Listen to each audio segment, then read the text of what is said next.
আমরা তো এই আবহাওয়ায় মাটি মানে এই মাটিতে এই আবহাওয়ায় বড় হয়েছি, এখনও সকালে বেরোই, রাত্রে বাসায় ফিরি। আশা করি মাহবুব আজিজ ভাই সেও যায়, রনি ভাইও যায়। আমরা যে বাজারে বাইরে ঘুরে আসি, ঘরে ফিরি, আমরা তো আবহাওয়াটা বুঝতে পারি। যেমন আপনি 14 জন আর্মিরে যেদিন আপনাকে ইয়ে করলো, এই যে ইয়েতে নিল, কি জানি 15 জন ট্রাইব্যুনালে, হ্যাঁ হাজির করলো, সেদিন কিন্তু হাজির করলো সকাল 7টায়। তারপর থেকে কিন্তু মনে হয়েছে দিনটায় যে সামথিং কেমন একটা জানি পরিবেশ, এটা কি বলে দিছে, একটা মনে হয়েছে যে পরিবেশটা স্বাভাবিক না। এই যে স্বাভাবিক না, এটা কোনো পত্রিকা আসছে? আসে নাই। এটা বলে দিচ্ছে, এনভায়রনমেন্ট বলে দেয়। তা আজকের এনভায়রনমেন্টটা কি? যেই ইউনূস সাহেব 3.5 মাস পরে চলে যাবে, আমরা এখনও তার তীব্র নিন্দা করছি। উনি নিন্দা করছে সেটা নিয়ে আমি প্রোটেস্ট করছি না, ইট মে বি জাস্টিফাইড। কিন্তু প্রশ্ন হচ্ছে, আমি 14 মাস হজম করেছি। এ লোক তো ফ্রম ডে ওয়ান এমন না যে 12 মাস ভালো করছে এখন খারাপ করতেছে। He is doing bad things from the day one. 14 মাস কেন হজম করলো সবাই? 1 নম্বর প্রশ্ন। 2, 3.5 মাস পর সে চলে যাবে, তারা চিৎকার করে গালি দিয়ে আমার লাভটা কি? সে তো চলে যাবে কনফার্ম, যেহেতু আমরা এখন পর্যন্ত যেটা মনে করি।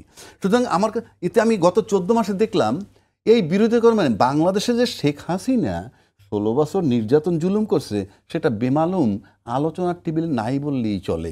আলোচনার টেবিলে এনসিপি, আলোচনার টেবিলে কিংস পার্টি, আলোচনার টেবিলে ব্যর্থ ইউনূস।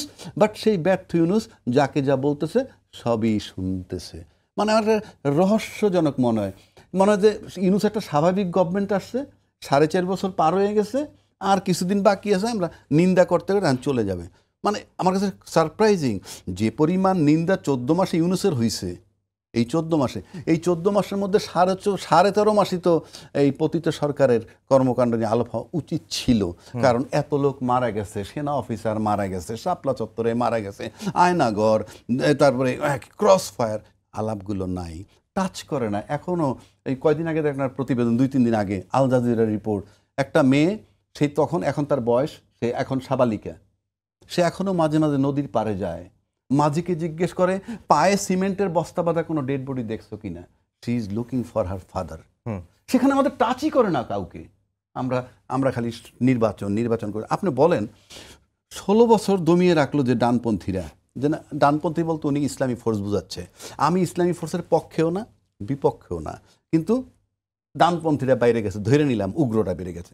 16 বছর যাদেরকে দমিয়ে রাখা হইল, তাদের বিচার করা হইল আন্তর্জাতিক ট্রাইব্যুনালে, এহেন অপবাদ নাই, এমন কর্মকাণ্ড নাই, মাত্র চলে যাওয়ার সাথে সাথে তারা এত চাঙ্গা হয়ে গেল। 16 মাস আপনি করছেন কি তাইলে? 16 বছর কি করলেন কি?